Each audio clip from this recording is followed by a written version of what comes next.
안녕하세요. ICT 과학의 숨겨진 뒷이야기와 무궁무진한 미래 가능성을 언제나 새롭고 따끈하게 전달할 저는 로봇 찰리예요. 지난 5월 8일 어버이날이었죠. 과학기술정보통신부는 신규 다목적 방사광 가속기를 최종적으로 충북 청주 오송에 건립 추진하기로 결정했습니다. 이름도 참 이해하기가 쉽지 않죠? 먼저 방사광 가속기가 무엇을 의미하는지부터 로봇 찰리와 함께 살펴볼까요? 방사광 가속기란 빛의 속도로 가속한 전자에서 나오는 빛, 이것을 일명 방사광이라고 하는데요. 방사광으로 물질의 미세구조 현상을 관찰하는 초정밀, 초고성능 거대 현미경을 방사광 가속기라 합니다. 로봇 찰리가 좀 더 전문적으로 살펴보면 방사광 가속기는 다음을 말합니다. 빛을 발생하는 입자를 가속하는 장치, 즉 싱크로트론 가속기라 하는데요. 가속기의 D라는 공간에서 전하를 띤 입자를 광속에 가까운 속도로 원운동을 시켜 전자기파, 즉 방사광을 발생시킵니다. 이 방사광은 적외선부터 자외선, X선까지의 넓은 범위의 연속적인 파장에 이르고 방향성이 있어 단위 면적당 빛의 세기가 굉장히 큰데요. 평광성이 가며 시간적으로 펄스의 구조를 가집니다. 이러한 특성으로 인해 방사광 가속기는 X선 회절 및 산란 연구, X선 흡수 스펙트럼, 단백질 결정 구조 분석, 광학 반응, 초미세 묘화법 등의 응용 연구에 이용되고 있습니다. 한마디로 방사광 가속기는 전자를 빛의 속도에 가깝게 가속해서 태양빛 밝기의 100억 배에 달하는 빛을 만들어내는데요. 이 특별한 빛으로 일반 현미경으로는 못 보는 나노미터, 10억분의 1m 수준의 구조나 세포의 움직임을 실시간으로 볼 수 있기 때문에 굉장히 중요합니다. 과거에는 가속기가 주로 물리학 기초연구에 쓰였는데요. 현재 경포항에 있는 3세대 가속기와 4세대 선형 가속기 역시 활용도가 기초연구에 집중되어 있습니다. 최근 과학 분야 노벨상 수상자의 약 20%가 방사광 가속기를 활용해 수상했는데요. 2012년과 13년 노벨 화학상, 2014년과 15년 노벨 물리학상이 가속기 활용 연구를 통해 배출되었고 가속기가 기초과학의 중추적인 역할을 수행하고 있는 것을 증명했어요. 우리나라에서도 지난 94년 3세대 방사광 가속기 구축 이후에 매년 5천여 명이 방사광 가속기를 활용하고 있는데요. 국내 과학기술 SCI 논문 중 약 1%, 2015년에 450편 이 정도가 방사광 가속기를 통해 연구를 통해 배출되었고요. 논문의 질적 수준도 상당히 우수한 것으로 평가받고 있습니다. 방사광 가속기를 활용해서 SCI, 즉 과학기술 논문 피인용 지수가 96년 2.6%에서 20년 만이네요. 2016년에는 6.19로 3배 이상 급증했다고 합니다. 최근에는 생명과학 연구와 신약 개발을 비롯해 소재 부품 등 산업계 전반에 널리 활용되기 시작했는데요. 방사광 가속기를 활용해 눈에 보이지 않는 철강제의 결함을 파악하는 데도 기여했고요. 삼성전자는 방사광 가속기를 이용해 광통신 반도체 소자 불량률을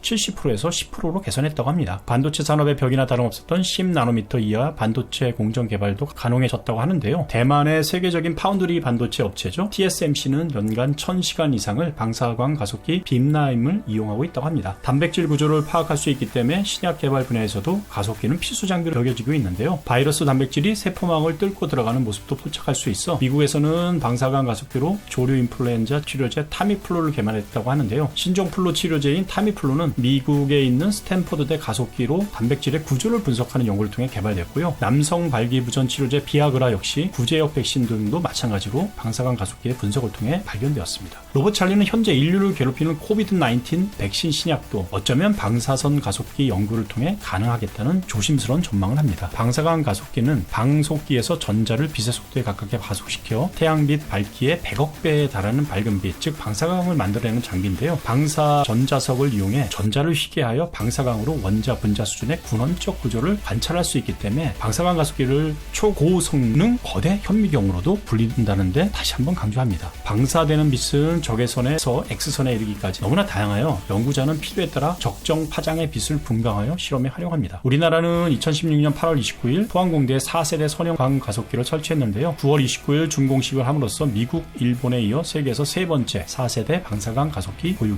됐습니다. 4세대 방사광 가속기는 물질의 미세 구조와 현상을 관찰할 수 있는 능력을 지닌 슈퍼 현미경인데요. 살아있는 물질의 분자 구조 움직임을 나노초, 즉 10억분의 1초의 1000만분의 1초인 펜포초, 1000조분분의 1초 단위까지 분석할 수 있습니다. 상상 이상의 빠른 속도로 이루어지는 광합성과 생명 화학 반응을 보기 위해서는 이런 현미경이 반드시 필요하는데요. 포항 4세대 방사광 가속기는 2011년 착공에 5년 만에 준공됐다고 하네요. 2620평방미터 부지에 길이가 1110m이고요. 높이 3m로 건설되어 국내에서 가장 긴 단층 건물로 지어졌고 사업비만 4298억 원의 국민세금이 들어갔습니다. 1995년 가동을 시작한 3세대 가속기 가속기에서 만들어내는 X선 세기는 햇빛의 100억 배였는데요. 포항 4세대는 그보다 1억 배 강한 100경배에 이른다고 합니다. 빛이 더 세다는 건 더 작은 세계를 밝게 볼 수 있다는 뜻인데요. 4세대 방사광 가속기를 보유한 나라는 미, 일, 그리고 한국이 세 번째였다는 걸 다시 한번 말씀드립니다. 4세대 선형 가속기는 펜토초, 즉 천조분의 1초 동안 일어나는 현상까지 살필 수 있다고 해서 수소 원자 2개와 산소 원자 하나가 물이 생성되는 찰나의 순간까지도 포착할 수 있다고 합니다. 식물 잎에서 일어나는 광합성 과정을 확인해 식물을 모방한 태양 전지를 개발하는 데 활용할 수 있다고도 합니다. 네, 그래서 포항 4세대 방사광 가속기의 첫 번째 실험으로다가 한국과 스웨덴의 공동의 물 분자 구조 변화 연구 과제가 선정되어 진행되고 있는데요. 현재 물은 지구상에 가장 많이 존재하지만 분자 변화 시간이 펜토초 시간에 이루어져서 여전히 미지의 영역으로 남아있다고 합니다. 4세대 방사광 가속기가 개발된 이후에야 이 분야에 대해서 연구가 가능해지고 있는데요. 특히 이번에 함께 연구를 진행하고 있는 스웨덴의 앤더슨 교수 연구팀은 미, 일본의 4세대 가속기를 활용하여 물이 냉각되면서 물의 사면체 구조가 증가함을 증명한 바 있습니다. 지난 2014년 네이처지에 발표를 했었죠. 이번에 X선 레이저 방사광이 10마이크로미터 크기 물방울에 부딪힌 후 만들어지는 회절을 측정하는 것으로 얼음으로 결정화되기 전에 100펜토초 이내로 측정 가능한 우리나라의 방사광 가속기를 활용할 수 있게 되어 이론적 가설로 그치고 있었던 초냉각된 물의 결정 구조를 실증할 수 있을 것으로 여러 전문가들이 기대하고 있답니다. 네, 그리고 지난 5월 8일에 이번에 새롭게 선정되어 충북 청주시 오창읍 후기리 일대에 추진 중인 차세대 방사광 가속기는 지금 현재 오창 테크노폴리스 산업단지 내 54만 평방미터 규모로 건립 중에 있는데요. 4세대 다목적 방사광 가속기에 해당되는데요. 2020년 사업에 착수하여 본격적으로 착수하게 되죠. 2028년 운영을 시작할 이 새로운 다목적 4세대 원형 방사광 가속기는 태양빛 밝기보다 약 1조 배 밝은 광선을 쏠 수 있다고 하는데요. 이게 어떻게 우리가 비교할 수 있냐면 지금 좀 전에 설명했던 직접 비교 대상인 포항의 4세대 원형 방사광 가속기의 밝기, 즉 태양빛의 100억 개보다 무려 100배가량 고성능이라고 합니다. 전문가들은 오창에 들어설 새 방사광 가속기가 극자외선 공정 반도체 연구 개발과 4세대 디스플레이 소재 기초 연구 등에 활용될 것으로 기대를 모으고 있습니다. 새로 가속기를 짓는 이유는 무엇일까요? 가속기 이용수가 해마다 급증해서입니다. 포항 3세대 가속기는 지난해 대학 연구기관 기업 등에서 6,096명이 신청해서 총 1,607건의 연구를 진행했는데요. 수용률은 절반 50.6%에 불과했다고 하네요. 신청 일수는 6,298일인데 비해 실제 수행 일수는 3,189일에 그쳐서 수용률은 2016년 60.7%에서 해마다 떨어지고 있는 추세였다고 합니다. 청주 오창에 가속기가 새로 들어서면 이 같은 초과 수요를 분산할 수 있게 되겠죠. 당연히 예비 타당성 조사를 거쳐 차질 없이 사업이 추진되면 22년 이전에 구축에 착수하여 늦어도 2028년에는 운영을 시작한다는 계획인데요. 로버찰리는 미래 첨단 산업 분야의 경쟁력을 높이기 위해 계획보다 좀 더 신속하게 구축되어 운영되길 응원하고 기대합니다. 지금까지 그 어려운 방사선 가속기에 대해 나름 쉽게 다양한 점에서 살펴보았습니다. 궁금한 사안이 있으면 언제든 로버찰리에게 댓글을 남겨주시기 바라며 구독과 좋아요, 알림 설정을 꾹 눌러주시기 바랍니다. 로버찰리는 더 따끈따끈한 ICT 과학 최신 정보로 다시 찾아뵙겠습니다.